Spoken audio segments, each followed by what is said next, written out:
Tai va, šiandien mes pradėsim, tai yra toliau nuo 2 Samuelio knygos 21 skyriaus. Ir va šiandien jau galim drąsiau imti ir dėti padukus nedrebančiam rankom, nes Paulius dėkava linkėjimą jam atsiuntė padovanojo mikrofoną, dėl to neįsirašą taip daužimas kaip prieš tai.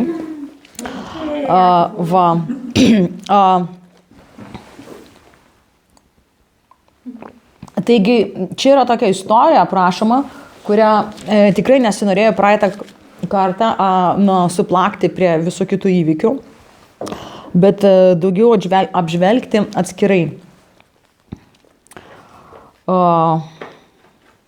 Kas perskaitė šitą skyrį? Kažkas skaitėgi?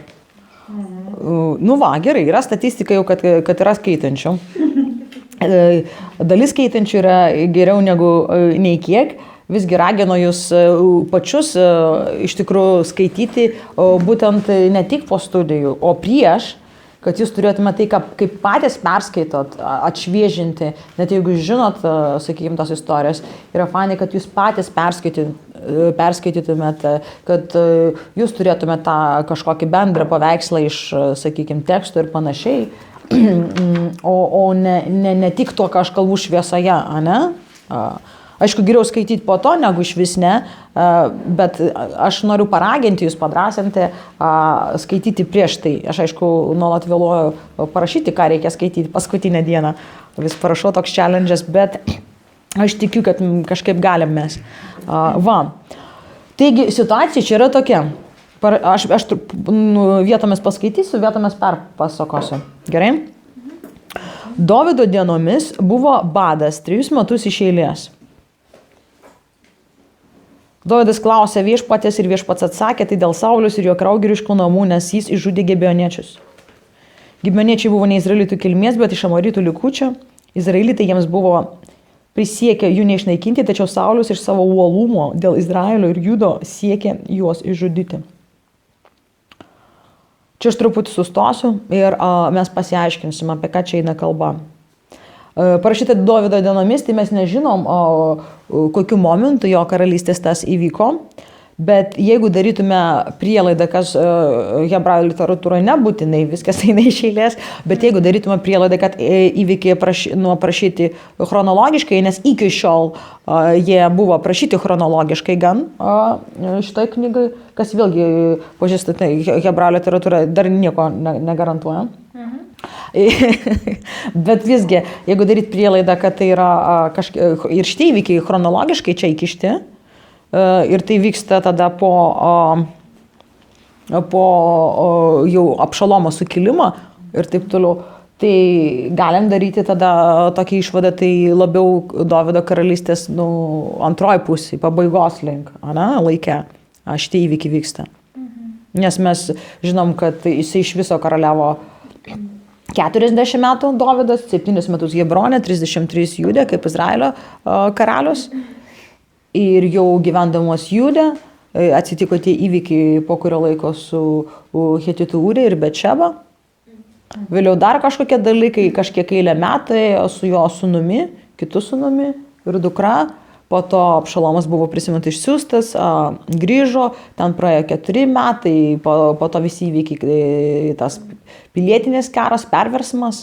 Tai va, tai žodžiu, jeigu šitie įvykiai aprašyti visi po to, tai vis tai galima daryti aiškiai prielaidą, kad yra jo karalystės antroji pusė pabaigos, galbūt netgi. Link vyksta šitie įvykiai. Ir kokiegi čia įvykiai vyksta? Krašte buvo badas 3 metus. Tai tokia ekonominė krizė dėl gamtinių sąlygų. Galima sakyti taip, ne? Čia aš ne iš principo naudoju šiuolaikiškus žodžius, bet kartais mums kažkaip padeda suprasti, kai mes išsiverčiam. Ir įdomu, kad Dovydas klausė viešpatės tik po 3 metų. Nes skaitydami seną įstatymą, skaitydami pakartotą įstatymo knygą, visą įstatymą, kuris buvo duotas ir pakartotas Izraelio tautai, Mes matome, kad Dievas sako, kad jisai pasiryžęs laiminti, fiziškai laiminti, fiziniais palaiminimais, fizinę gerovę, visokiojopais dvasiniais ir fiziniais palaiminimais savo tautą. Ir aiškiai pasakė, kad nelaimės, lygos, karai, badas, tai bus nenormalu. Tai nėra normalu, tai nėra, nepasisekė, blogi metai, nepalanki situacija, nesusiklostė, šiaip sau. Ta prasme, Dievas aiškiai parodo, kad jis yra valdžioje ir šiaip sau nebūna. Nebūna, kad praslysta jam ir, ar galėtum garsą išjungti? Ir, netyčia. Taip, nebūna. Ir Dievas aiškiai sakė, kad kai jūs nusisuksite nuo manęs, jeigu jūs pamiršite mane, jeigu jūs pradėsite vaikščioti kažkokiais, takais blogais, jeigu pradėsite daryti blogus pasirinkimus, tai šitie dalykai jums bus kaip simptomatika, kuri atkreips dėmesį, kad kažkas yra blogai. Kai mes sergame, mums ligos simptomai neleidžia ignoruoti. Matot, mūsų kūne daug visokių, pavyzdžiui, kad ir vėžys gali būti 4 stadijos, bet jo neaptinka, taip iš karto yra tam tikros rūšys, suprantate, ne? Ir aptinka, ir po to jau būna per vėlų. Kodėl? Nes, nėra jokių aiškių simptomų. Bet jeigu yra kažkokie aiškus simptomai, mums nepatogumas ir skausmai neleidžia ignoruoti problemų. Nes mes nesam tokie sąmoningai, kad vien žinodami, kad yra problemų, mes, Tai iš tikrųjų tai Dievo malonė šitoj vietoj, aš sakyčiau, labiau negu šiaip bausmė, kad yra tam tikra simptomatika, kuri lydi blogus pasirinkimus, nes tai leidžia, tai apsunkina mums ignoruoti. Mes, aišku, kaip žmonės esam labai gabūs šitoj vietoj, atkaklus, užsispyrę. Ir daug galim nueiti kelių, ta prasme, stipriai prieš srovę ir taip toliau. Tai apibendrinant noriu priminti ir tiesiog aš tam daug laiko skiriu, nes man atrodo svarbu vėl ir vėl pabrėžti ir man norisi, kad mes tą įsisąmonintume, kad ir mums nėra tiesiog visą laiką normalu, kai blogi dalykai mums atsitinka. Aš čia noriu, kaip sakant, ironiškai, for the record, nes ir įrašinėjim, pasakyti, kad aš nekalbu apie tai, kad geriems žmonėms nenutinka blogi dalykai, bet aš tik noriu bendrai sakyti, kad mes kaip krikščionės nesilaikom tokios pozicijos, kad mirtis yra normalu, taip mes visi mirsim, bet mes žinom, yra priežastis, ne tai, kad yra normalu, natūralu ir taip toliau, ne? Lygiai taip pat ir šitie dalykai. Aš prie ko vedu, kad kai šalyje vyksta badas, nevyksta kaip yra badas, tai žinant būtent senąją sandorą, Dievą senąją sandorą su Izraelio tauta, kaip ir turėtų žmonės visų pirma kreiptis, kas yra klausti Dievo, kas yra, koks dalykas. Bet įdomu, kad net ir Dovydas, kuris myli Dievą, kuris ne tik myli Dievą, bet kuris ir jį pažįsta, tik po 3 metų galiausiai kreipiasi į Dievą ir klausia. Gera žinia ta, kad Dievas nepriekaištauja, Dievas nėra kaprizingas, Dievas nekelia sienų, nepriekaištauja, kodėl tik dabar, mes apie tai neskaitom. Viešpats parašyta tiesiog atsakė. Tai dėl ko yra badas? Ar tauta nusisuko nuo Dievo Dovydo laikais? Ar Dovydas nusižengė, ar pradėjo daryti blogus sprendimus, net nesmeniniam lygmenį, mes čia nekalbam apie tą asmeninį, sakykime, su Urijos nužudymu ir Betšeba. Ar dar kažką? Ne. Priežastis pasirodė visiškai kitokia. Priežastis pasirodė iš praeities slypėjo. Kai buvo įdomu, kai Dovydas turėjo išgirsti, kad badas, kuris niokoja šalį dabar, jisai ne dėl nieko, ką Dovydas padarė, ne dėl nieko, ką izraelitų tauta padarė. Tuo prasme, visi tie, kurie patiria faktiškai neigiamas pasiekmes, jie yra ne prie ko. Tai padarė kažkas kitas iš vis. Ir jie skina tai, ką kitas žmogus pasėjo. O tam, kad suprasti, kas įvyko, aš noriu paaiškinti, kas atsitiko, kai sako, kad Saulius išžudė Gibeoniečius. Mes galim šitoje vietoje atsiversti Jozuės knygą, 9 skyrių. Ir ten aprašėme šitie įvykiai, kai, reiškia, Izraelio tauta tik buvo vedama į pažadėtą žemę, Kanano kraštą.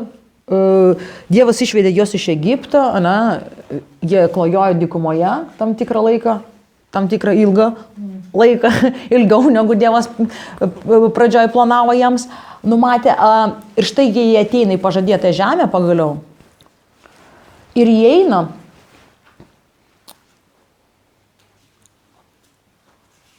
Ten vienas pirmųjų miestų Jerichas. Ar žinot istoriją Jericho? Girdėjot?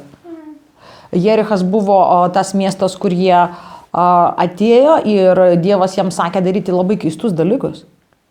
Vaikščioti 7 kartus aplinkui su tokiam, su trimitais iš rago tais ir pūsti.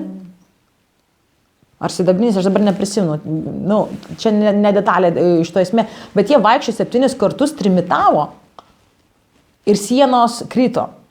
Ne nuo jokio rezonanso, kaip kai kurie bando, tiesiog krito. Ir įdomu, žiūrėjau dokumentinę filmą, archeologija kaip patvirtina, kad iš tikrųjų buvo atrastas Jericho miestas ir įdomu buvo archeologą matyti, kaip matosi būtent pagal archeologinius radinius, kad sienos į išorę, iš kokiu momentu, ta prasme, tikrai kritusios į išorę, kas buvo labai keista, visos, ta prasme, sienos. Va. Tai čia crazy, kai žvalgai atėjo į žemę, žiūrėti ir atėjo pirmo, tai ten visa problema buvo, kad 2 pamatė kaip Jozuė. Jozuė buvo vienas iš tų 12, kurie pirmą žvalgyti žemės. Ir jie pamatė milžinų, bet rimtų milžinų. Po, to prasme, kiek yra 9 pėdos, tai čia kiek būtų? Nežinau, išverskime metrų. 3 daugiau, ta prasme, metrai ir panašiai. Ir tai iš kur aš tokius skaičius, ta prasme, turiu neparašytą tenai aukščio, parašyta milžinai, bet aš irgi žiūrėjau dokumentiką apie tai, kad iki šiol randami milžinai ir skeletai. Kada nors daugiau galėsiu papasakoti, ten po to vėliau mes gal net ir šiandien kažką, ten bus yra dalis apie milžinus. Tai va, ir kaukolius jų ir skeletai randami trustorė. Ir ta prasme, milžinai ne šiaip. Kalba ne apie deformaciją, kai šiaip būna anomalija ir žmogus išauga. Didelis, bet jisai toks nesgrabnas, jisai dėl to, čia ne apie tai kalba. Ten buvo kaip Goliatas, tvirti, dideli, jie pilnai funkcionalūs, jam netrukdė jų gabaritai. Jie buvo baisius. Ir visi išsigando, ir 2 iš 12 neišsigando. Bet visa tauta pasidavė panikai, dėl to jie dar 3, kiek ten, 8 ar kiek metų klojojo dykumoje, iš viso, kad 40. Ir tada jau po to vėliau jau Mozė neėjo į pažadėtą žemę, bet štai Jozuė pagaliau veda į tą pačią žemę su tais milžinais, aš tik noriu pasakyti. Milžinai dar buvo niekur nedingę. Ir jie eina į tą žemę, kur milžinai, kur, kaip galima sakyti, pranašesnė civilizacija visom priemonėm. Prisimenat istoriją anksčiau dar, kai mes anksčiau studijavom, bet tai daug vėliau vyksta, dar Sauliaus laikais neturėjo izraelitai kardo, tai ten, man atrodo, jie labiau. Jiems šiaip neteko kovoti, iki šiol Dievas visai už juos kovojo, ten prisimenat paskandino šitosgi egiptiečius ir taip toliau. Ir kaip ten istorija, štai jie eina ir tas Jerichas, ir crazy dalykai vyksta. Sutrimituoja, krenta, po to jie ten biškį pasišiukšlino, pasiimdami grobį, kurie neturėjo sunaikinimui ir po to jie varo ant įpročių, čia Dievas su mumis, ne. Ir prieš daug mažesnę žmonių būrį jie pralaimi. Kol susitvarko visas tas dalykas, tada eina prie antro miesto Ajos ir tą ištaško.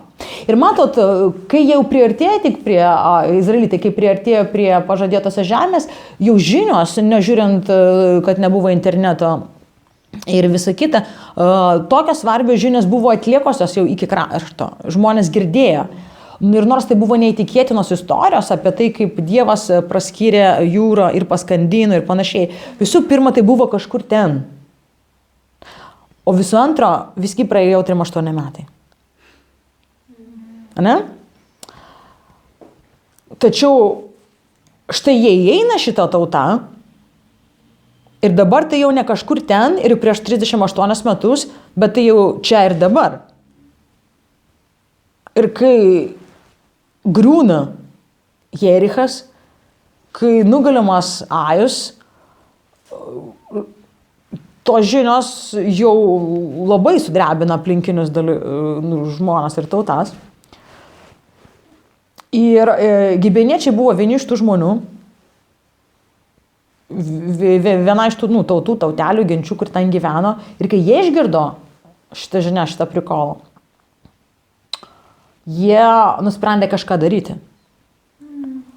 Jie išsigando ir įdomu, kad jie nusprendė ne kovoti, o imtis kažkokios klastos, išminties, gudravimo, kažkokio strateginio dalyko. Ir įdomu, kad jie nusprendė ieškoti taikos. Ir nors jie žinojo, kad Dievas įsakė šitiems keistiems hebrajams išžudyti vietinius, tai tiesiog dėl taikos susitarti nepavyks, tai gibeniečiai ką padarė. Mes Jozuės 9 skyriuje galim skaityti apie tai, kad jie apsirengė senais rūbais suplyšusiais, paėmė supelijusią duoną, apsitrinusias vyno odynės ir panašiai, kad atrodytų, kad jie labai labai ilgai keliavo ir apsitrinė jiems viskas, ta prasme, tom sąlygom ir panašiai. Kelionės ir ateina pas izraelitus ir sako, štai mes atvykom iš tolimos šalies, mes girdėjome apie tai, ką Dievas daro ir mes norim sudaryti su jumis taiką. Ir Jozuė įdomu, kad sako, iš kur mes žinome, ir čia tokia labai lol eilutė yra, jiegi tik įėjo, jie tik kelis miestus sugriovė dar, ar ne taip? Ir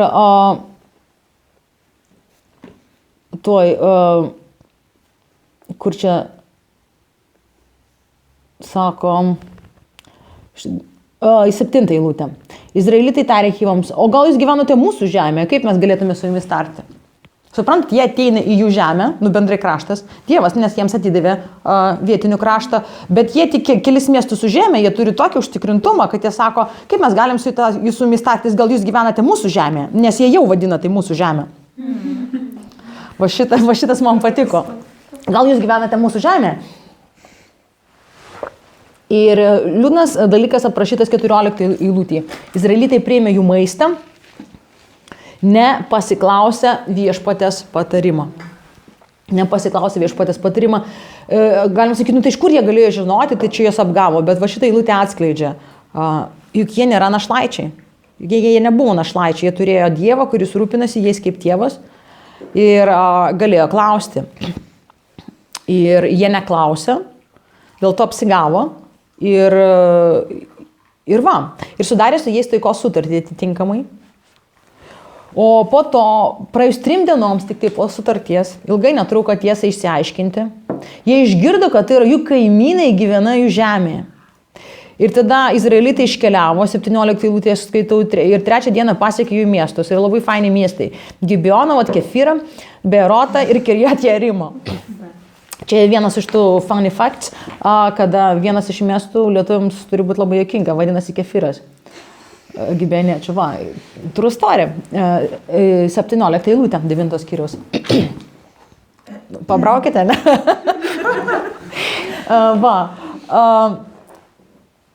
Ir jie sako, ką jūs, ir izraelitai tiesa norėjo jos nužudyti. Nes ir vyresnėje šito vietų sulaiko Izraelio tautą ir sako, ne, mes negalime, nes mes jiems davėm priesaiką. Ir įdomu tai, kad galima sakyti, bet jie apgaulę išgavo iš jų.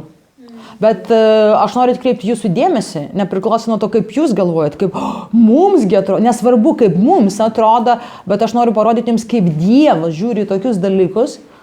Prisiminkite Izaoką ir jo sūnus Jokūbą ir Ezavą. Prisimenat tokią istoriją? Ir kaip Jokūbas, kurio ir vardas reiškia apgavikas, jisai klasta išgavo iš tėvo palaiminimą, nes jisai norėjo ir jisai siekė visom priemonėm. Ezavui buvo nesvarbu. Ir visgi Jokūbas ėmėsi klastos išgauti tą palaiminimą ir kas prisimena, ar dėl to palaiminimas negalioja? Galioja. Ir mes galvom, bet čia mes ne taip, mes gal ir ne taip vertinam, bet vat įdomu. Aš tik atkreipiu jūsų dėmesį. Šitoje vietoje Gibeoniečiai kaip ir klasta, ne kaip ir, o klasta, sudarė tautos taikos sutartį, bet kad jau izraelitai davė priesaiką, tai priesaiką, aš noriu atkreipti jūsų dėmesį, jos susaistė. Ir tai galioja nepriklausomai nuo to, kad Gibeoniečiai klasta išgavo tą taiką. Izraelitai mus apgavo, jūs neklausėt Dievo, jūs neieškojate išminties, jūs patys puolėt ant to masalo. Ir jie pradėjo priekaištauti Gibeoniečiam, kaip čia jūs čia taip, o jie sako Gibeoniečiai, savo tarnams buvo aiškiai pranešta, kad jūsų Dievas sakė mūsų žudyti. Nu tai va. O dabar daryk, kaip tau atrodo tinkama. Ir ką, ir jie iš tikrųjų lieka ištikimi savo priesaikai ir nežudo izraeliečių, bet dar daugiau, tai yra Gibeoniečių, atsiprašau, bet dar daugiau kitos gentys, tas tautos aplinkui išgirdė, kad Gibėja pasidavė, sudarė su taikos sutartį, o Gibėja buvo karališkas miestas, stiprus ir visi galvojo, Gibėja nebuvo šiaip kažkoks purnuškis, atsiprašau, jeigu kažkas klausosi ir gyvena ar turi pažįsti, bet tai buvo kažkas, stipraus tas miestas buvo žinomas ir visi galvojo, jeigu Gibėja, tai čia kažkas. Ir taip sunervino, bet kiti nenorėjo, ta prasme, nei kaip priimti tokio kelio. Ir įdomu, kad kiti vietiniai susirinko ir ėjo kariauti ne su izraelitais, o prieš Gibėją. Rimtai, trustoji. Ir šitoje vietoje Gibeoniečiai, jie siunčia pas Jozą ir sako, dabar, žodžiu, mus dėl šitos priesaikos užpuolė. Mes esam tavo kaip ir sąjungininkai. Ta prasme, mes sudarėm taikos sutartį, dabar mūsų užpuolė, kiti vietiniai, ateik mus apgink. Ir aš galvoju, rimtai, Gibėja, come on. Ta prasme, nes izraelitai jos parašyta paliko gyvus, bet sakė, bet padarykim jos malkų kirtėjais, vandens nešikais, ta prasme. Tie, sako, šitie, žinai, kaip eisi į tos prastai apmokamas darbus, ta prasme, užims bent jau šitą nišą, jeigu jau norit gyventi. Va, ir parašyti, kad jie ir pasiliko, bet šitoje vietoje man patinka atkaklumas. Mes sudarėm taikos sutartį, tai ne tik, kad jūs mūsų, o izraeliečiai, matot, jie galėjo pagalvoti, iš mūsų čia kaip ir klasta išgavo šitą dalyką, mes jų nenužudim, o čia mes čia kitų rankomis, čia kaip viskas ir išsiriša, ir žiūrėk, ir išsisprendžia. Štai jie ir bus, išnaikinti ir kaip... O mesgi nepričiom čia, mes ne prie ko. Tai būtų viena iš galimų pozicijų, bet tai nebūtų teisingai. Ir įdomu, kad izraelitai nežiūrint nieko, vėlgi, nežiūrint to, kokiu keliu iš jų buvo išgauta taikos sutartis, jie šitą vietą, bet šitą vietą Jozė jau pasiklausė Dievo, ir Dievas jam sako, jo, varyk, nebijom, sako, varyk, nors jie ten stiprus, dideli, sako, tu varyk, aš tau padėsiu, aš tau atiduosiu. Jos į tavo rankas. Ir Jozė su izraelitais eina ir laimi tą kovą. Dievas atiduoda jiems į rankas. Tai labai įdomi, kad jie darėjo ir apgynė dar tos Gibeoniečius. Aišku, ne vien, aš manau, dėl Gibeoniečių, nes jie bet kuriuo atveju turėjo išvaryti tas tautas, bet, vis tiek. Ta prasme, jie nepasinaudojo galimybę Gibeoniečiam būti nužudytiems kitų rankomis. Įdomiai. Tai izraelitai liko ištikimi ir teisingi šitoje vietoje. Ta prasme, tai, kad jie sufeilino, jie dėl to neišrašė savo licencijos būti neištikimi savo žodžiui. Ta prasme, tai buvo jų pačių feilas. Bet jie dėl to nesakė, kadangi aš sufeilinau, tai ir tavo Dievės standartas negalioja. Kadangi aš čia kažkas, ta prasme, sufeilinau, tai kažkaip kitaip tu turi žiūrėti į priesaiką. Nu, vat įdomu, kad čia toks kažkoks absoliutus požiūris. Tai dabar grįžtant vėliau iš karto prie Saulės laikų. Nuo šito įvykio su gibėniečiais, kur mes čia skaitom, kaip jie ir liko, iki vėliau, tai reiškia praėjo visas Jozijos vėlesnis gyvenimas, kiek jisai dar gyveno, ne? Praėjo teisėjų epocha viens po kito, taip, Saulius, tai praėjo, normaliai laiko, virš 300 metų. Ten. Tai jeigu, tai žinom, kad Saulis apie 40 metų karaliavo, jeigu darim prielaidą, kad čia Dovydo antroji pusiai vyksta tas dalykas, tai mes nežinom, kokiu momentu Saulis išžudė tiesą gibėniečius, tai gali nuo to pačio genocido, sakykime, kažkur, bet koks laikotarpis nuo 30 iki 60 metų iš vis praėjo, nuo pačių žudinių, sakykime, iki bado, ane? Kuris vyksta. O Saulis mes skaitom, jisai kažkokiu momentu, dėl uolumo, matai, Izraeliui ir Judui, jisai pradėjo vykdyti šitos genties, šitos tautelės, tautinės mažumos genocidą. Nes, sako, jisai siekė juos išžudyti. Tai jisai vykdė genocido šito gibėniečio. Tiesiog. Ir jo motivacija buvo uolumas, matai, dėl kaip čia parašyta, iš savo uolumo dėl Izraelio ir Judo siekė juos išžudyti. Čia atgal aš į 2 Samuelio sugrįžau.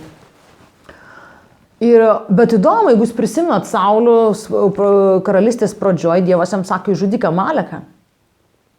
Tarp amalekiečių irgi ten milžinų giminė. Žudyk Amaleką, nieko nepalik. Ar ne? Ir kažkaip, kai Dievas sako visus išžudyti, tai tada ne. O čia jisai kažkokį tokį uolumą rodo ir nusirašo.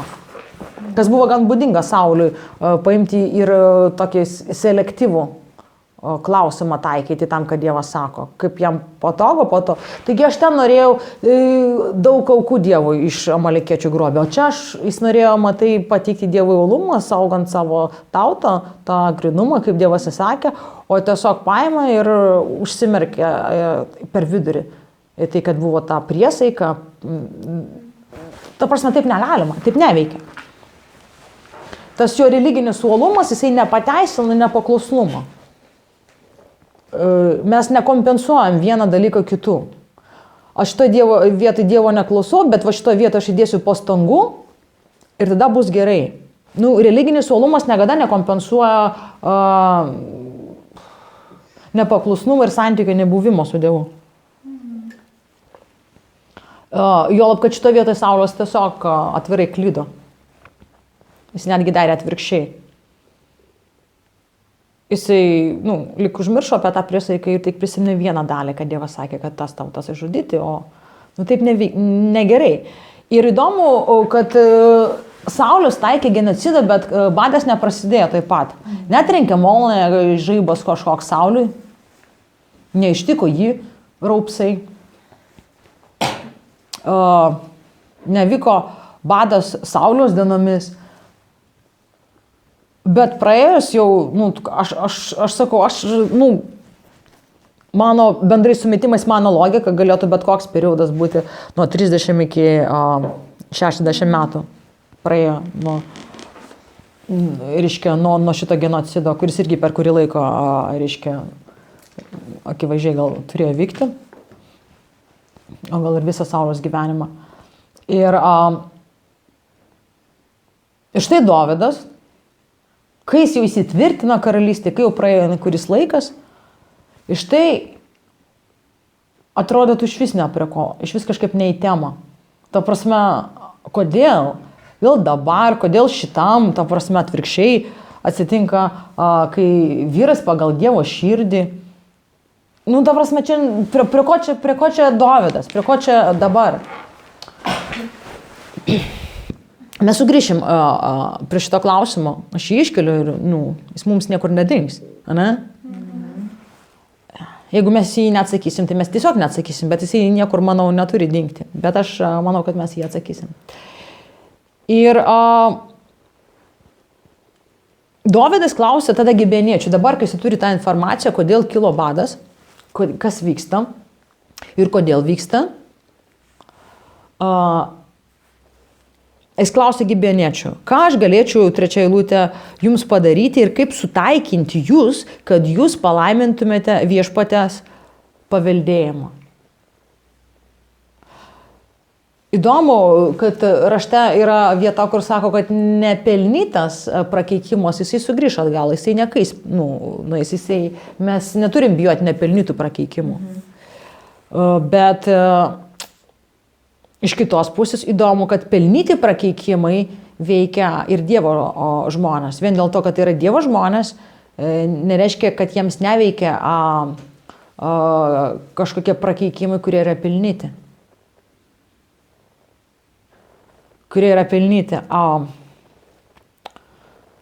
Prisiminkit, santykiai nėra nieko automatiško. Tai nėra, kad mes kaip paukštelį kažkokį uždedam kažkur kaip vartotojo sutikime kur nors tekste ir viskas. Ir iš Dievo gaunam dalykus, padedam jį ant lentynos atgal ir mes esam kaip Dievo tauta apsaugoti Kristaus krauju. Taip, mes tikrai esame apsaugoti, bet mes galim patys savo daug, kaip pasakyti, pridaryti dalykų, daug pridaryti dalykų. Mes daugiau gal viškai vėliau apie tai pakalbėsim, bet šito vieto tik noriu atkreipti dėmesį, kad būtent tie žodžiai Dovydo, kai jis sako, kaip aš galėčiau sutaikinti, kad jūs mus palaimintumėte. Tai reiškia, kad kai jie nustos turėti prieš juos tą nuoskaudą, kai nustos keikti prakeikimo, ta prasme, kad gibeniečiai turėjo būti sutaikinti ir palaiminti, sakyti jo, kaip teisinis dalykas praktiškai, kad nebeturiu prieš tavęs, kaip skola. Tvarkoma. Įdomu. Ir gibeniečiai sakė, kad čia nereikia, ta prasme, mes nenorim, kad tu savo ruožtu darytum genocidą Izraelį. Mes to nenorim. Mes nenorim pinigų. Bet ką mes norim, sako? Mes norim 7 vyrus iš to vyro, kuris siekia mūsų žudyti, iš to žmogaus, kuris vykdė genocidą. Mes norim 7 vyrų iš jo namų ir mes juos pakarsim.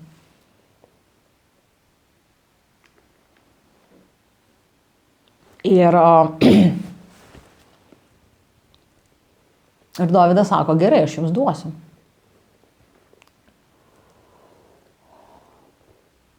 Mes, aišku, kai šiandien skaitom, tai taip, nešvelninant kampų, neglaistant, kaip ir turėtų šokiruoti mus. Toks dylas. Ir įdomu tai, kad Dovydas, prisiminkim, jisai turėjo irgi sandorą ir priesaiką, kurią jis davė Saulio sūnui Jehonatanui. Prisimenat? Kaip parašyta, kad jie viens kitą pamilo kaip savo sielą ir nors ne tiek ilgai turėjo laiko kartu būti draugais ir panašiai, bet jį prieš pat Dovydui iškeliaujant, kai jis turėjo bėgti, gelbėti savo gyvybę, Jonatanas jį prisaigdino, nes jis tikėjo, kad Dievas išpildys Dovydui visus savo žodžius, pažadus apie karalystę ir kaip jis jį statys, nors tuo metu taip neatrodė, bet Jonatanas tikėjo ir matydamas, kas darosi tarp Sauliaus namų ir Dovydo, iš karto prisaigdino. Dovydas sako, kad tu darysi gerą mano namams, parodysi gerą mano namams. Jehonatanas prisimenat tą graudį atsisveikinimo sceną, jie ten verkė ilgai ir panašiai. Bet kas ten, bet ilgiau Dovydas, tu prisimeni šitą. Ir čia vėl atrodytų, aš daug atkreipiuosi dėmesį, tik atrodytų, čia aš susaistytas iš kairės ir iš dešinės, čia mano žodžiai, visą laiką yra kelias tau, elgtis teisingai. Kažkaip, nereikia nubraukinėti tai, kas tave saisto. Reikia atsargiai labai duoti bet kokias priesaikas, kai Dievas sako, iš vis neprisikinėkit. Bet jeigu jau prisikit, tai sako, laikykis žmogaus, nesako, aš rimtai žiūriu tos dalykus. Tai Dovydas buvo davęs tą priesaiką Jehonatanui ir parašyta, kad dėl šitos priesaikos Dovydas gailėjo Saulio sūnaus Jehonatano sūnų Mefibošetą. Prisimenu, jis jiem gerą darė, tas buvo lošas, nes jį biškai bėgdami ten auklę pametė ant žemės, bet Dovydas davė jam išlaikymą, pasidino prie savo stalo, kur Mefibošetas buvo pakęs, kad jisai, ne taip kaip įprastai kiti valdytojai, kur išnaikina viską, padarė. Tai Saulius anuko Mefibošeto dėl Jonatano Dovydas gailė ir neatidavė. Bet davė kitą Mefibošetą, ten yra kitas, nemaišykim, ten tiesiog tas vardas ėjo, tai čia jau kitas Mefibošetas. Jis paėmė Sauliaus sugulovės Ricpos sūnus. Čia ta pati, pas kurią ėjo tasai, kaip jisai. Šitas. Taip. Abneris. Ir jo. Tai va, paėmė Sauliaus du sūnus iš sugulovės, tos du, ir va čia toks prikolas, aš noriu kreipti jūsų dėmesį, 8 eilutė čia parašyta ir 5 Sauliaus dukters Mikalės ir Mikalaičio Barzilajos sūnaus Adrielio sūnus. Nu, žodžiu, čia ne Mikalė, čia Meraba. Aš žiūrėjau, ta prasme, čia, vertimo ten tos vardus lietuviškai ne visai teisingai, nes parašyta, kad Mikalė arba Meraba nėra tikri, bet aš žiūriu, kieno reiškia žmona ir labai aišku. Kaip Meraba pas tave? Tai reiškia pas tave geras šito vietoje vertimas. Prisimenat, kas buvo Meraba? Meraba buvo pirma duktė Sauliaus, kuri turėjo atitekti iš pat pradžių Dovydui, prisimenat, ir kažkaip taip ėmė ir atsitiko, kad jinai turėjo būti atiduota Adrieliui šitam. Tai šito vietoje Dovydas buvo kaip ir paniekintas tenai, nors jisai ir nepretinavo, bet pats principas. Kai tau pažada ir po to, lyg būtų karalius neįgalus, taip netyčia kažkaip, ne? Va. Tai įdomu, kad ironiškai, dabar jisai ima jos 5 sūnus su šito Adrielius, kas čia per vardas toks? Reiškia, Adrielius ir Merabas 5 sūnus ir tos 2 ima 7 šitos vyrus iš Sauliaus namus ir atiduoda gibeiniečiams. Ir gibeiniečiai jos, kaip sakė, kad pakars taip ir pakorė. Čia taip žiauri, bet taip vat ir atsitiko. Ir kaip Ricpa, ta Sauliaus sugulovė, jinai ten pasiliko prie tų kūnų kažkiek dienų ir vis varė paukščius, žodžiu, raudojo ir visai. Galiausiai Dovydas, kai išgirdo apie tai, ką padarė Ricpa, jisai liepė nuimti tuos kūnus 7 vyrų. Bet įdomu, kad kartu, nes čia buvo, jisai paėmė iš Jabeš Gileado gyventojų Saulius ir jo sūnų kaulus. Nes ten buvo tas pats miestas, tie patys vyrai, kurie, kai Saulius buvo nužudytas Filistinų ir jo sūnus, ne Saulius nebuvo nužudytas Filistinų, bet mes žinom, kaip ten buvo. Viešpats jį nužudė, nes jis jo neieškoja, o dar jisai krito ant savo kardo. O dar jisai buvo sužeistas Filistino. Bet galiausiai jį nužudė viešpats, nes jis jo neieškoja. Bet Filistinai tuo metu paėmė kūnus ir išsityčia iš jo, iškabino, Jabeš Gileado vyrai, ėjo, vienintelį iš viso Izraelio, nežiūrint pralaimėto karo, ėjo, visą naktį ėjo ir pavogė tos kaulus ir parodė pagarbą valdovui. Ir ten toj vietoje ir buvo palaidoti, reiškia, Saulius ir jo sūnus. Tai Dovydas kažkaip įdomiai čia toks gaunasi, žinot, kaip sluoksnio atidingimas, užbaigti tai, kas buvo neužbaigta.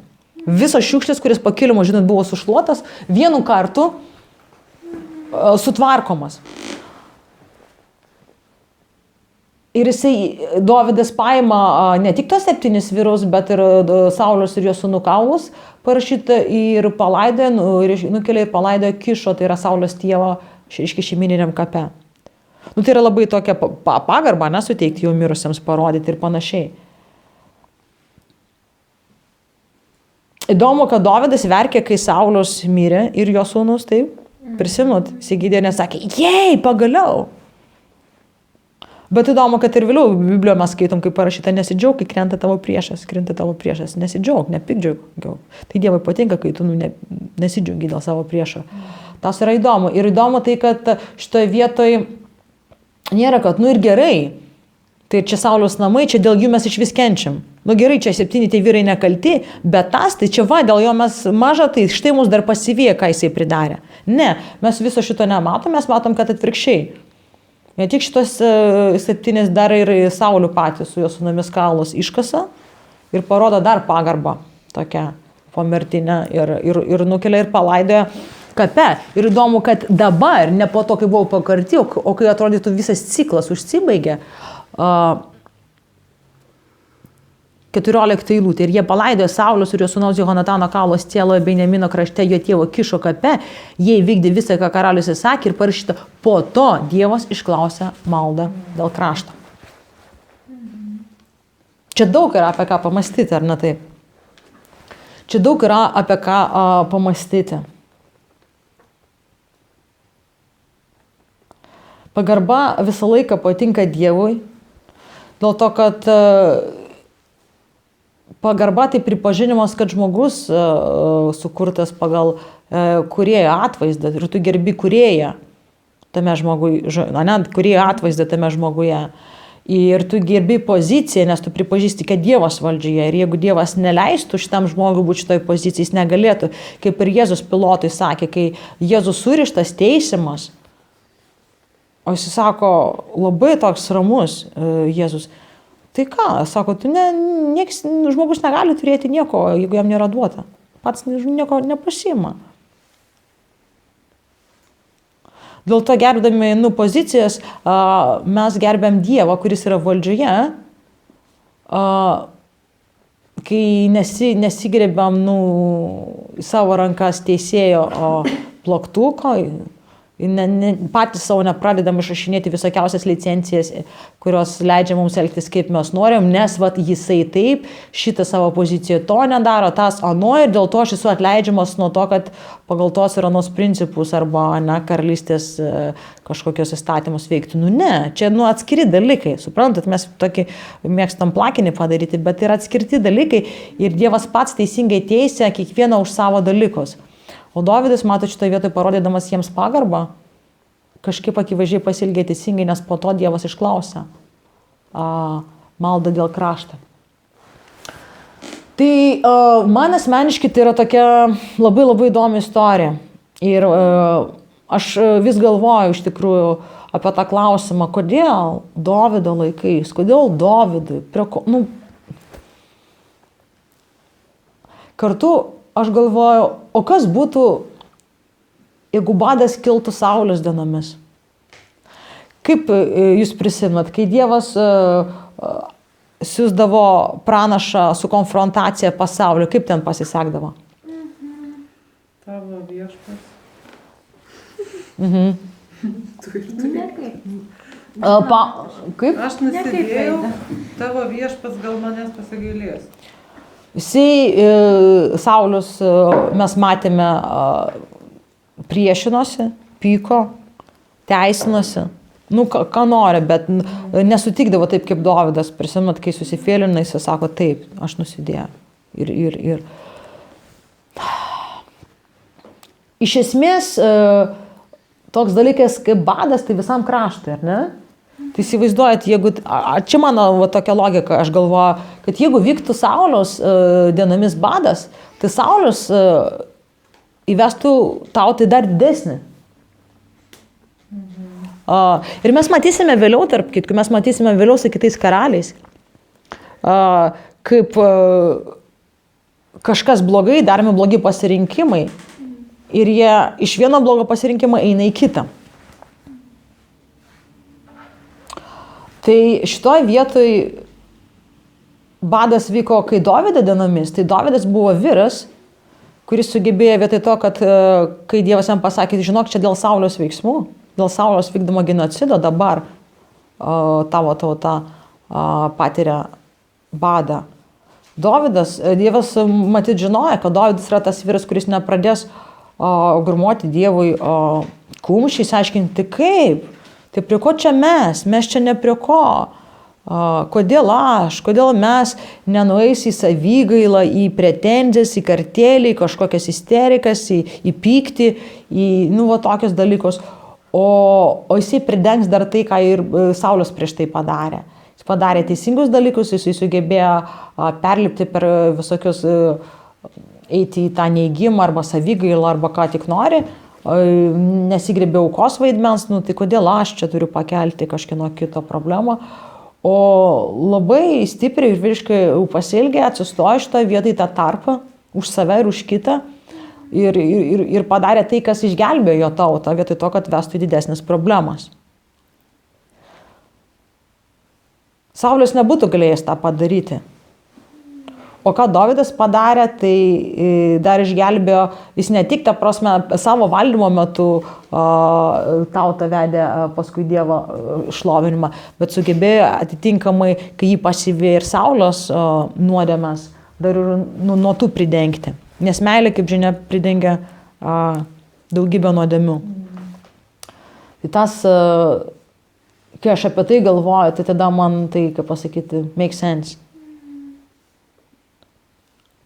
Kad tai Dievo gailestingumas, kad tai jisai parodė simptomatiką per Dovydo laiką, o ne, sakykime, Saulius ar kito žmogaus, nes būtų dar blogiau. Būtų dar blogiau, man atrodo. Ir šitoje vietoje man, žinot, kaip ir aną kartą kažkaip man natūraliai kaip susiję, su Lietuva man irgi iš karto kilo mintis o mūsų tauta. O kaip? Dėl to, kad, žinot, man šitą istoriją sukelia pamąstymus apie tai, kad visgi yra svarbu mūsų ryšiai su šeimomis, giminėmis ir tauta, iš ko mes kylame ir kur mes, ta prasme, su ko mes surišti.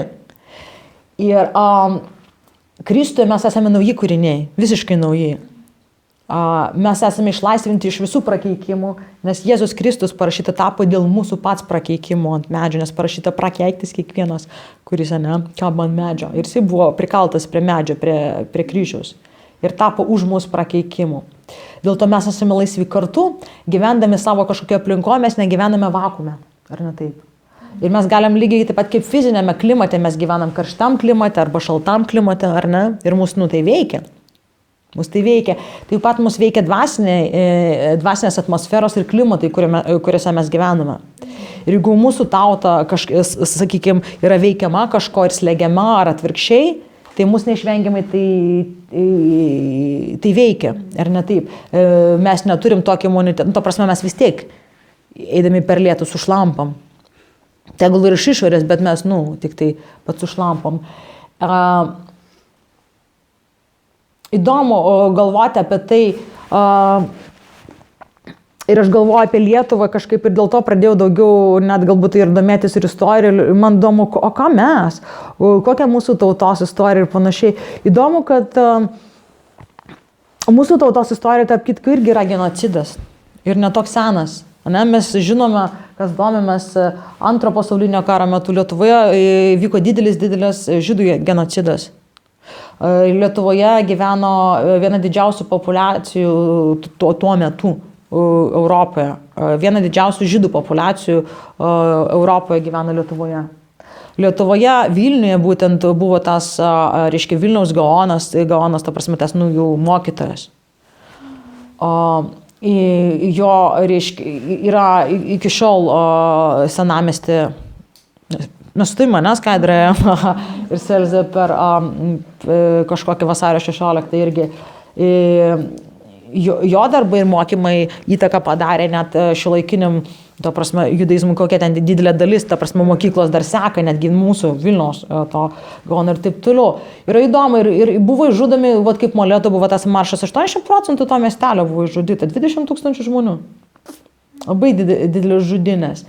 Ir aš galvoju apie tai, kad tokie dalykai nepalieka, skaitant tokias istorijas, jokio pėdsako, kad nepalieka, palieka, ar ne taip?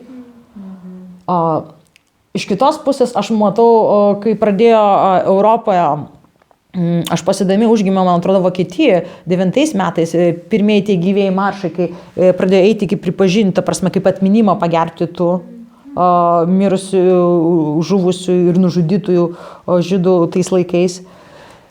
Tai Vokietijoje ir Europoje pradėjo kaip tiesiog atminimo ir panašiai. Aš žinau, kad Lietuvoje, man atrodo, taip pat vyko tokie kaip ir susitaikymai. Tai buvo ne tik gyvųjų maršas, kiek aš prisimenu, vadino ir taikos maršais, kai buvo žmonės, kurie, kaip atsistojo į tą tarpą, kaip atstojo į tą prasme, kad būtų galima susitaikinti, kaip sutaikinimas, kad galėtų įvykti tautų. Ir nieko tokio, kad ne visa tauta, ne visi 3 milijonai, bet užtenka, kad ir kažkam atsistoti į tą tarpą, kažkieno vardu. Ir buvo žmonių, kurie Lietuvos tautos vardu ir išpažino nuodėmes ir atsiprašinėjo. Ir pradėjom pastebėti po to, tokią dvižuchą dvasinę, galima sakyti, atmosferą Lietuvoje. Daug dalykų pradėjo po truputį keistis būtent. 11-12 metai, kažkokie dalykai, pastebėkit, pradėjo keistis. Tai šitoje vietoje, čia truputį, kaip pasakyti, gal netiesiogiai prie to teksto, kurią mes skaitom, bet tiesiog tą istoriją įkvėpė mane tom mintim daugiau galvoti ir apie mūsų tautą, kadangi mes, kurie čia sėdėm šitoj šaly, gyvenam, tai mums tai artimo, tai gal nebūsit prieš, jeigu aš kartu prie šito truputį pasidalinsiu. Man įdomu tai, kad galvojant apie tai, kas mes esam kaip tauta,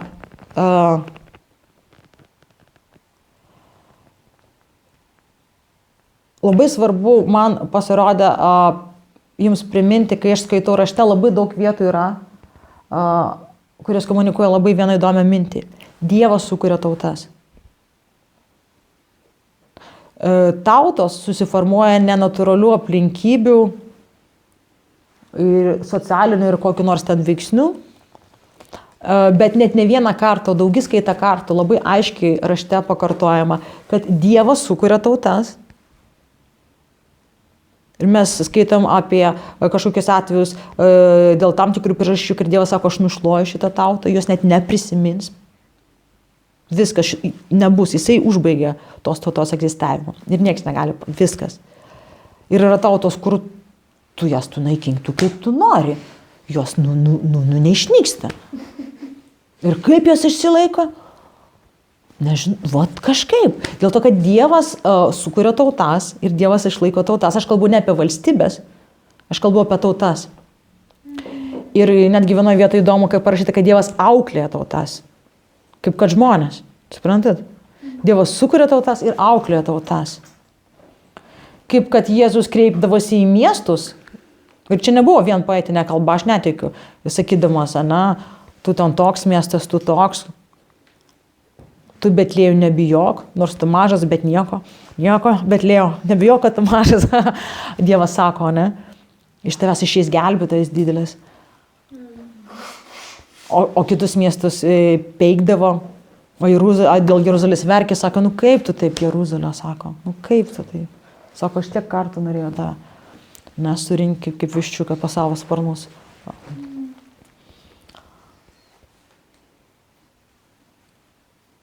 Tai, man atrodo, labai svarbi mintis, kad Dievas sukuria tautas. Tai galvojant apie Lietuvą, kodėl man tai yra labai svarbu? Dėl to, kad jeigu Dievas sukuria tautas, ar Dievas gali sukurti, jeigu galvoti, kad Dievas sukuria, Dievas aiškiai sako savo rašte, kad sukuria, tai Dievas nesukuria tautą su pagonišku identitetu. Kaip, bet mes lietuviai iš savo šaknies, širdies ir mes esam pagonės. Ar ne? Kažkada labai gerai prisimenu, man 17 metų mes važiuojam į konferenciją, grįžtam, ten tranzuojam, vienintelį mano kartą, kai ta istorija, jo. Ir mes atsisėdam ir tas žmogus, o aš prispausta prie jo, reiškia, vienas iš tų galia atsisuka į mane, labai rimtai žiūri, toks baisus, man atrodo, ir sako, aš lietuvis, reiškia pagonis, supratai, ir jis sako, tai iš kur jūs važiuojate, aš sako, iš krikščioniškos konferencijos. Norėsiu išgirsti šitą istoriją. Papasakosiu jo vėliau. Tai bet jeigu mes žiūrim tik į kažkokį paviršutinišką dalyką, į kažkokią dalį tradicijų, į dalį istorijos, mes galim greitai sakyti, jo. Bet jeigu aš žinau, kad Dievas sukuria tautas, tai Dievas negali sukurti tautą su pagonišku identitetu. Vienintelė išvada, tai palauk, bet tai čia žiūri ir čia žiūri, tai kažko trūksta. Taip, reiškia kažkokia, ta prasme, kažkas trūksta, kažkas išsikreipia, kažkas yra ne taip, kaip turi būti. Kažkas yra ne taip, kaip turi būti. Ir matot, įdomu, kad pasirinktinai mokino mūsų ir istorijos, o man patinka kitką žiūrėti apie Lietuvos istoriją ir Lietuvos. Mes galim imti kažkokius išryškintus dalykus, ar vien dėl laiko trukmės kažkokie dalykai mums atrodo turi svorį, mes sakom, štai mūsų kaip tautos identitetas. Pavyzdžiui, kalbant apie panašius dalykus, įvykius, genocidą vykdama, reiškia, su žydais, vokiečiai, ta pati tauta, kuri, tiek daug, buvo tuo paliesta, kurie patys tiek daug aktyviai įsitraukė. Ir toks pavyzdys šitoje vietoje, kaip ir iki dabar jaunos kartos auginamos iš karto atrodytų, iš pat pradžių su šito šleifu kalties ir gėdos. Kai skaitydavo istorinius visus ataskaitas ir filmus ir panašiai, ir žinoti, kad tai yra mano tauta, kuri tai darė. Ir ta patybė, aš esu vokietis ir mano šaknis. Tai visos, daugiskaita jau, kaip kelios jaunos kartos buvo auginamos su tokia skiepėjimo nuo kūdikystės gėda ir kaltę. Ir atrodytų vaikai bereikalingai kažkaip neši tokį nepakeliamą svorį. Ir kaip buvo stipru, kai per Awakening Europe, kuris vyko Vokietijoje, Paul Manwaring, tas pastorius iš Betelės, jie atsistoja. Ir kaip įdomiai, jie specialiai darė Awakening Europe Nürnberge. Tai yra tas miestas, kur vyko tas tribunolas. Po karo, žinot. Ir jis atsistoja prie ten stadionas irgi panašiai kaip dabar Skandinavija, tai dabar tam buvo Vokietija, 1000 žmonių, didelis stadionas. Aš žiūrėjau per GTV ir aš likau sukrėsta. Aš galvoju, kaip tai buvo girdėti vokiečiams, kai aš kalbėjau, aš nežinau, ten raudoja, visas stadionas atsistojęs. Tiesiog žmonės verkė vokiečiai. Ir Paulas atsistoja ir sako, jūs galvojate, kad jūsų tapatybė nacizmas, žudynės ir genocidas. Jūs gailitės ir gailitės ir gailitės dėl to, ką padarė jūsų tėvai ir vis dėlto jūs nešat, reiškia, tą šleifą, lyg savo tapatybę. Bet sako, gana, atėjo jums laikas pasakyti tiesą, jūs nesate tie. Sako, kodėl šitas įvykis turi jūs pažymėti? Tai buvo blogai ir jūs dėl to, kaip tauta atgailavote. Ir jūs tą palikote, ir jūs padarėte tie restitution, kaip pasakyti. Kaip lietuviškai restitution. Atstatymas, atpirko, ta prasme, daug dalykų darė, ta prasme, kiek ir kompensacijų ir panašiai. Jisai pakelia Bibliją, knygą ir sako, aš jums pasakysiu, kas jūs esate, sako. Jūs galvojate, kad iš jūsų išėjo tik prakeikimas Europai. Jisai pakelia raštą ir sako, o kaip dėl šito?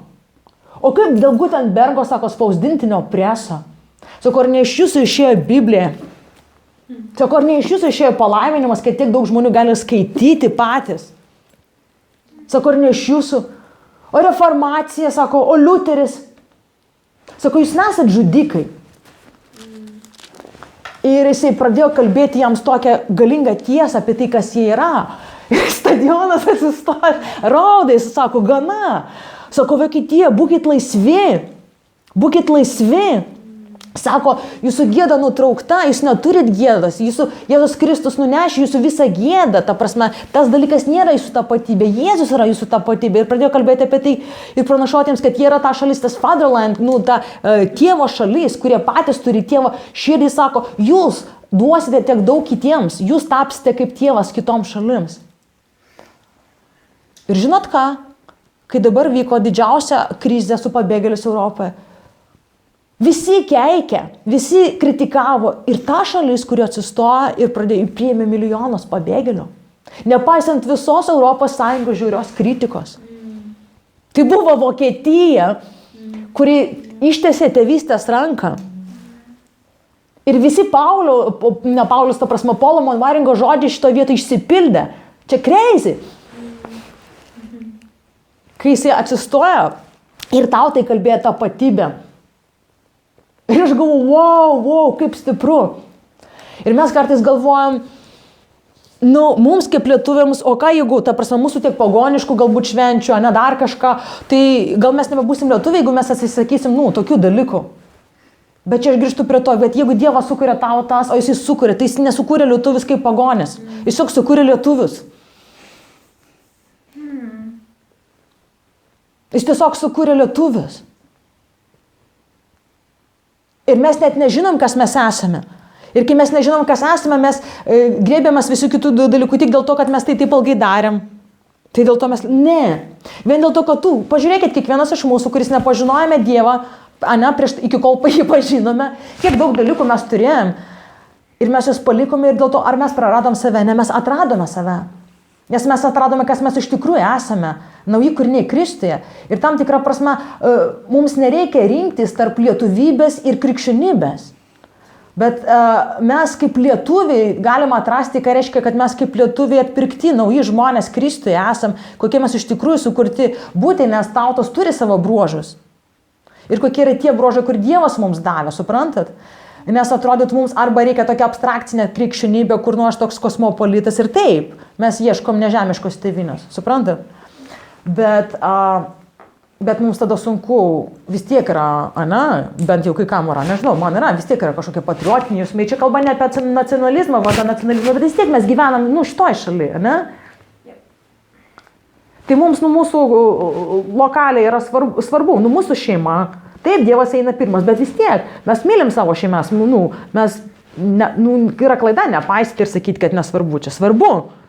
Šalis yra svarbu, tauta yra svarbu, šeima yra svarbu, visi tai yra svarbu.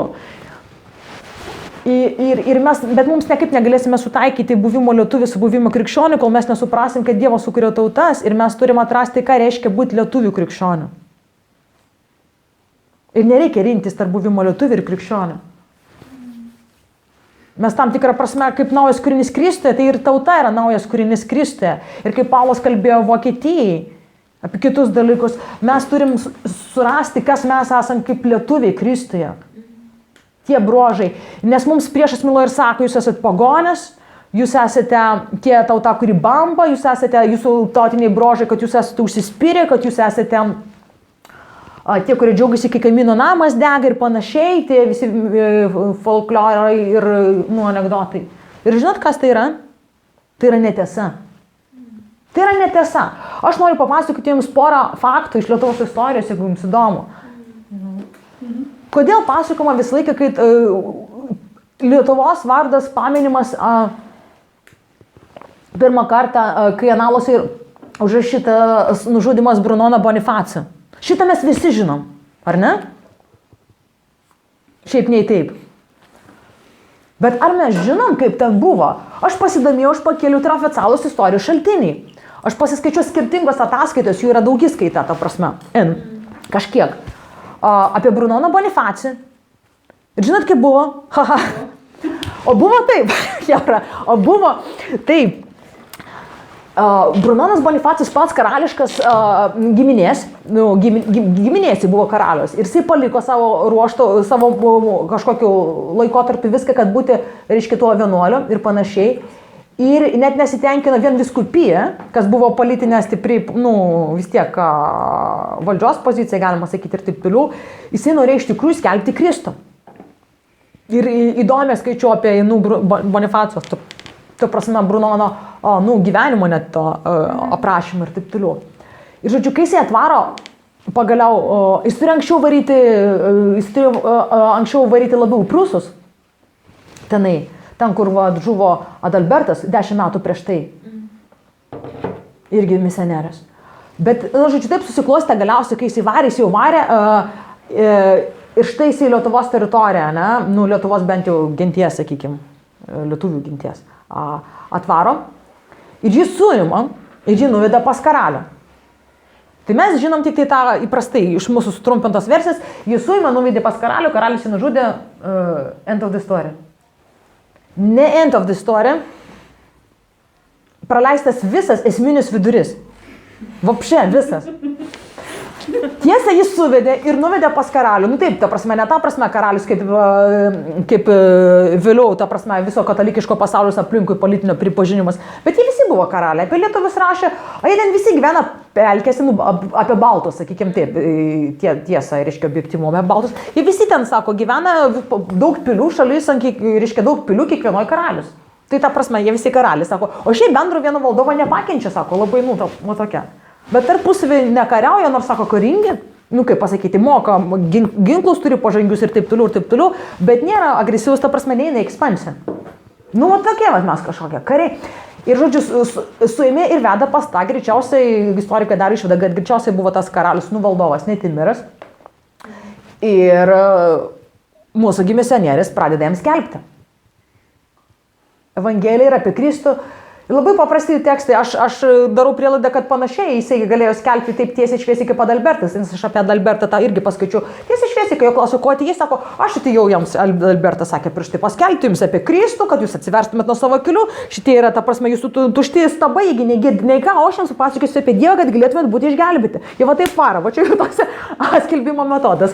Ir, žodžiu, įsivaizduokit, ateina šitas Brunonas Bonifacas pas vietinį valdovą mūsų ir šitaip šneka. Natūralu, kad vietinis pagonis valdovas sako, aš tave įdėsiu į ugnį. Nes aš turiu savo dievus, o tu atėjęs man akis draskai, kad jūs kvaili nesuprantat ir jūsų dievai netikri. Ir štai, sako, žinok, sako, aš tave įdėsiu į ugnį ir mes tave deginsim. O jeigu tu nesudegsi, reiškia, iš tikrųjų, nes sako, tavo labai didelės pretenzijos. Tai, kitaip žodžiais, sako, reikia pagrysti. Ir sako, dėsim tave į ugnį ir turėsi degti. Ir skirtingos ataskaitos skirtingai, ta prasme, bet ten matosi viena, kaip pasakyti, truputį perdeda, bet ten daug netikslumų, bet kitos, kurios tarpusavį sutampa. Plius minus surašo, kad 7 kažkur giesmes palydovai, nes jis ne vienas buvo su palydovais, 7 giesmes sugiedojo. Ir jam nei kvapas, nei, ta prasme, neįsiapdegė, nei kiek. Labai man primena, žinot kokią istoriją? Danieliaus draugų. Danielis buvo išvykęs, ten vien Hebra buvo įmesta. Ir čia yra oficialūs istorijos šaltiniai. O kodėl šito nemokina Biblijoje? Taip ir, ne Biblijoje šito, ką aš sakau, mokykloje. Apie šitą mes mažai girdim. O kodėl reikia išrinkinėti, jeigu vieni faktai mes įmam, šitas mums patogu mokyti, o aš sakau, duokit pilną ataskaitą, duokit vaikams žinoti. Ir jisai nesudegė, ir žinot, kas atsitinka, ir karalius su savo kariauna 300 vyrų sako, o va čia gerai. Ir jie įtikė, ir jie pasikrikštė.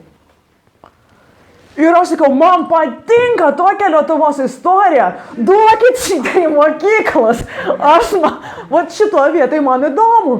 Aš kažko man ir truko per tas istorijos pamokas, štai ką man truko, tiesos man visos, tiesos kažkur. Aš noriu atkreipti jūsų dėmesį, bet kaip sutampa su to, jeigu kalbėti apie tai, kas mes esam kaip lietuviai, pažiūrėk. Gyvena, sako, kiekvieną savo pilį, daug karalių, vieno valdovo nepakenti, ta prasme, atrodo, nepastumdėliai, bet neagresyvus. Ir kai ateina jiems šiaip, aiškinti, kad jie durni tai nepriėmė, bet kai pasirodo Evangelija su jėga, tai žinot, priima. Aš ką noriu pasakyti, čia dar ne pabaiga. Taigi jis žuvo, taip palauk, čia atrodo kaip happy endas, bet karaliaus brolis, iš Z raidės, pamiršau kaip ten, ponas Z. Reiškia, jisai tenai, ir kažkokie šventikai irgi, tų stabų ir panašiai, jie atvaro ten pagal skirtingas ataskaitas skirtingai. Viena ataskaita, kad jie paima, kol karalius, to Netimiro akivaizdžiai nebuvo, kad anie paima nelaisvен Brunoną Bonifaciją. Ir laiko jį, o kiti, kad iš karto nužudo. Ta prasme, gal ten sutrumpinta versija. Ta, kur paaiškina, kad jie pirmą laiko jį kurį laiką, įdomiai pasako, kad jie iš karto jo nežudė, nenorėdami, čia toks kietas dalykas, sako, nenorėdami, kad atsitiktų kaip Adalbertui. O kaip Adalbertas sako, kuris po kurio nužudimo daug atsivertė vis dėlto. Nes jeigu skaitai vieną prašymą atskirai Adalbertą, atrodė, kad jam nepasisekė. Bet šitą sakinys visiškai kitaip nušviečia. Čia kaip mes kronikos skaitom ir ten vienas sakinys bats ir mums visą, prieš tai skaitytą kitaip apšviečia. Aš sakau, man pradėjo patikti, gyva istorija. Ir va, žodžiu, bet pointas toks trumpa ar ilga versija, galiausiai, ta prasme, reiškia, jie nusprendžia nužudyti. Ir man atrodo, kad tas karalius grįžta ir kad, kad jo, žodžiu, nusprendžia jį nužudyti tas brolis ir jis nužudo jį, nukirzdina jam galvą. O čia tas momentas, mes žinom, kai jis nužuvo, tai va jis ir žuvo, jam nukirzdina galvą. Bet man patiko tas vienas detalizuotas aprašymas, kur sako, aš noriu priminti, man toks pumpas eina, kai aš sakau, kad čia yra oficialūs istorijos šaltiniai. Kodėl mes šitą negirdim? Kai sako, jis buvo nukirzdintas, dar va čia kūnas gulėjo jo nužudytas ir sako, tą karaliaus brolį ir jo, tą aplinkos Hebra, tie visi, žodžiu, blogiečiai, sako, jis ištiko stabas ir jie negali pajudėti. True story, aš jums galėsiu linką atsiųsti, galite skaityti tos dokumentus. Jie negali pajudėti, stovit, sako, stabas. Ir kaip tik tuo metu jau grįžta, ta prasme, karalius Netimiras. Ir pamato šitą, kas atsitinka. Ir jisai labai supyko, aišku, kad, nužudė. Man labai patinka šitą istoriją. Sako, tam parašyta, kad pradžioje jie norėjo nužudyti tą brolį visus, o po to, jie atsivertęs karalius, sako, o gal mes pirmą pasimelskime? Sako, gal Dievas duos jiems, atgauti pojūčius, gal jie tada dar atgailaus. Ir jeigu atgailaus, tegul atgailauja, o jeigu ne, tai tada mes juos ir nužudysime. True story. Aš taip perskaičiau tą prasme dokumentą. Ir jie meldžiasi, tas mūsų lietuvis valdovas ir jo Hebra, tie, kurie atsivertė. Ir šitie, atgauna pojūčius, išeina iš to savo stabo ir parašyta ir jie atgailauja. Ir jie maldauja dabar to krikšto. Nes ten, kur sutrumpinta istorija, tai ten tiesiog paminėta, kad ir vyko daug ženklų ir stebuklų stiprių. O čia yra išplėstinė paaiškina, biški daugiau, kokie tai buvo. Aš sakau, tai yra stipru. Come on, ir va. O aš galvoju, o va čia gerai. Va čia mes turim žinoti, kad charakterizuoja, kad kai ateina Evangelija su jėga, mes gal tie žmonės, kurie reikia pamatyti. Nes įdomu, kai vėliau žiūri Lietuvos istoriją, toks labai dabar sutrumpintas variantas, aš žiūriu, kad per aplinkui, kai pradeda politinė krikščionybė pabrėžio, skleistis. Tai jeigu iš viršaus pasižiūri, tai kaip žirklės tokias aplinkui Lietuvą ir taip stumėsi. Visa Skandinavija, apačia visa ta Prūslenkija ir čia tie slavai tie iš dešinės, kurie irgi tokie ant viršaus apsikrikštėje. Ta prasme visas. Ir štai Latvija, Estija, taigi viskas užimta. Ten Latvija, ten Livonijos, ten Georginas, taigi viskas. Ir tik Lietuvai, kaip ta sala, kur mes iš viso, prasme, ne tai, kad pabaltis, iš visos Europos, mes tą paskutinį, prasme, man labai įdomu. Toks ypatumas kažkoks yra, kad, mes kažkaip ne kaip visi kiti šito vietoj. Ir kai ta politinė krikščionybė spaudė, tai po to, jie nebuvo durni, aišku, ta prasme, jie nužiūrėjo taip, anaip, Mindaugas tai mėtėsi, ta prasme, tai priėmė, po to tą paleido, krikščionybė, galite pasidomėti, grinai politinės, mato, čia nėra naudos, po to vėl, ta prasme, daug visokių dalykų buvo. Bet man, žiūrint tokių bendrojo brožo įdomu, kad Lietuva sugebėjo ilgiausiai iš visų atlaikyti tą spaudimą. Mes buvom paskutiniai šitą vietą, kurie apsikrikštėm.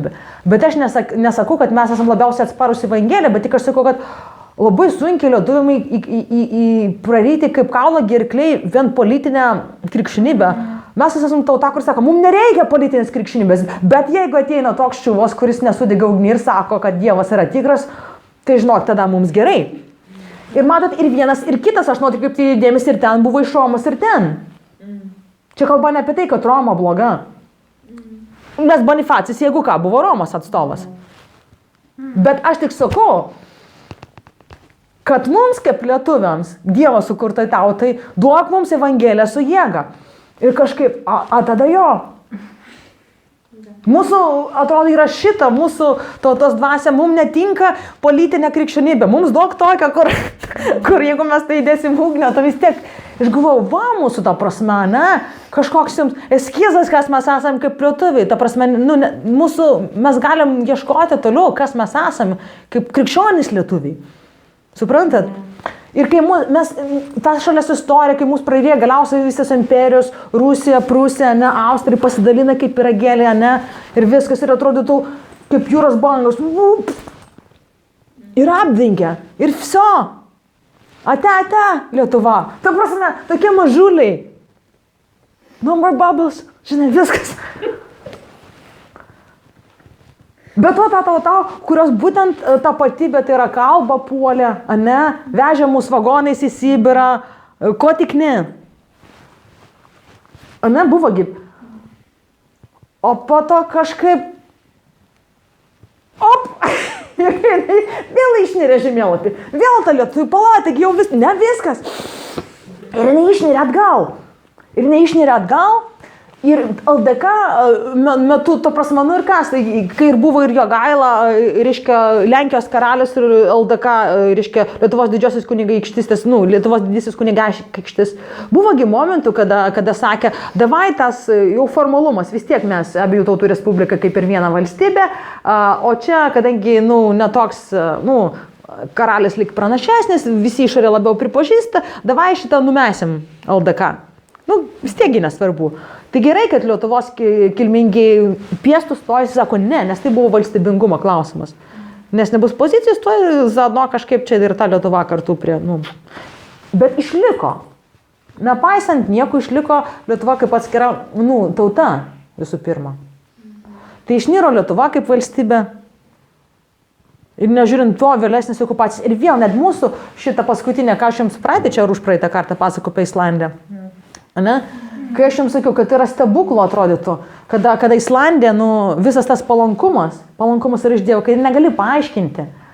Kada tu paskutinį kartą, nors vienas iš jūsų, jūs duokit man nors vieną pavyzdį, kada jūs paskutinį kartą matė didžiojo politikai sprendimą, kuris valstybės mastu, valstybė priima sprendimą, kurį jokių kitų negali paaiškinti priežastimi kaip tik, kaip moralinės. Nes tai nėra racionalu. Nėra naudinga ir negali nieko kitų paaiškinti tą sprendimą kaip tik, už teisingumą. Tai taip ir turi būti taip, bet kada jūs paskutinį kartą tai matėte? Ir ką aš noriu pasakyti? Čia ne šiaip toks pep-talk, ta prasme, ant jausmų užlipti, bet aš tik sakau, kad mes tokia mažytė tauta. O Dievas išlaiko, nes Dievas išlaiko tautas. Ir kaip sakant, per vandenį rūpės mus nepaskandina, per ugnį ir ugnis mus nesudegina, nes Dievas kažkodėl neša. Ir ne dėl to, kad mes esame tokie geri ir unikalūs ir tokie faini. Bet dėl to, kad Dievas yra geras ir jisai pamilo ir tiesiog. Jis gali sau leisti. Ir jisai auklėja tautas. Ir kai aš matau šitokią Dievo meilę, kad tokia mažai tautai, man asmeniškai kyla klausimas, kodėl, ką tu mums turi, ką mes, koks tavo planas mums. Ne tam, kad šiaip skatinti tokį nacionalizmą, kad mes esam geresni negu kažkas kitas. O tam, kad pagaliau lietuviai galėtų atsigręžti į Dievą ir mes kaip lietuviai krikščionys, kurie nebeturim rinktis tarp lietuvybės ir krikščionybės, galėtume atsisukti į Dievą, būti pripildyti meilės kaip krikščionės ir kaip lietuviai, suvokdami, kad Dievas myli mūsų tautą. Ir išsivaduoti iš tų visų būtent tautos kompleksų, kaip pastoviai Lietuvos tauta turi sudužusią dvasą dėl tų visų melų, kur priešas meluoja, kas mes nesam, kaip lietuviai. Ir dėl mes pastoviai kažkokiai gynybiniai pozicijai. Ir per tą baimę pastoviai vis mes kažko bijom kaimynai iš kairės ir iš dešinės, o gal iš tikrųjų mus Lenkai 3 kartus stabdė karūną. Nesvarbu. Bet Dievas tokiai mažai tautai gali duoti tiek daug, kad mes galim išsivaduoti iš visų kompleksų ir duoti visom aplinkiniam tautom daug didesniam, iš to meilės perteklių, kurį Dievas kaip Lietuvai, kaip tautai gali duoti. Suprantate, apie ką aš kalbu? Ir kodėl aš tiek daug kalbu apie tai? Taip, visų pirma, nes man rūpi, neslėpsiu. Sandra dėl to, kad mes gyvenam čia ir aš čia gimiau ir užaugau čia Vilniuje ant asfalto ir tai yra mano šalis. Ir šitą istoriją, kurią mes šiandien skaitėm, tiesiog parodo apie tai, kad svarbu žinoti savo šaknis ir kad susiję dalykai ir mus veikia, ir kažkokie dideli dalykai tautai ar prakeikimai ar neviltis ar taip toliau, jie turi kažkokią savo šaknis. Bet geroji žinia ta, kad mums nebereikia surasti vyrus ir moteris, kurie vykdė genocidą ir atiduoti kažkam, kad juos nužudytų, nes skirtingai nuo tų laikų mes jau turim vieną tobulą auką, nes jiems tada ir šventyklą reikia aukoti daug avinų ir avių. Bet dabar nebereikia, nes yra numiręs ir prisikėlęs Dievo avinėlis. Ir mums nebereikia ieškoti, ką nužudyti už tautos, kas turi atpirkti. Mes turim Jėzų, kuris atpirko pavienius žmonės ir tautas. Nes aiškiai parašyta Dievas, aš atpirku tautas, aš atpirkau, o ne tautais. Ir Izraelis sakė, aš visą tautą. Dievas atpirko savo ir Lietuvos tautą. Kodėl? Dėl to, kad jis ją sukūrė. Ir dėl to mes galim išsivaduoti kaip krikščionys iš tapatybės, kad mes esame pagonio tauta. Nebe. Ir mes galim kitaip kalbėti, kitaip mąstyti ir kalbėti į tautos dvasią. Ir ieškoti verčiau atrasti, išsivaduoti iš tų melų. Kaip Polas grumojo, reiškia, Bibliją ir sakė vokiečiam, štai Gutenbergo presas, kiti dalykai iš jūsų išėjo palaiminiai, mes galim prisiminti, ką tai reiškia būti lietuviu. Kad pirmas užrašymas istorinėse šaltinėse mes prisiminam, kad tik mes nužudėm misionierę. Bet ir atsivertė žmonės. Mes galim prisiminti, kad ta mirtis nebuvo veltui, kad lietuvių yra tauta, kuri priima Evangeliją, kuri yra su jėga. Tai yra mūsų šaknės. Ir kad mes priešinamės politiniai, galbūt krikščionybės, todėl, kad lietuviai yra tokie žmonės, kurie visai ieško tikrų dalykų. Neina mums feikas. Sunkiai maitinasi mums. Ir čia gerai, tai yra kas mes esame. Tai mes sustiprėkime, tame, kaip Dievas mus padarė. Ir, tai tokie dalykai. Tai labai norėsiu kažkaip išnaudoti šitą progą ir apie Lietuvą kažkaip irgi pasakyti. Tai žadėjau kažką pakomentuoti apie milžinus, bet gal nekomentuosiu, nes žinokit, nekomentuosiu. Paliksiu su šitais dalykais, kuriuos pasakiau. Ir kitą kartą mes tiesiog imsimės reikalų apie Adonijas ir Saulių. Ne Saulių, Salamoną. Šito mes baigsime šiandien.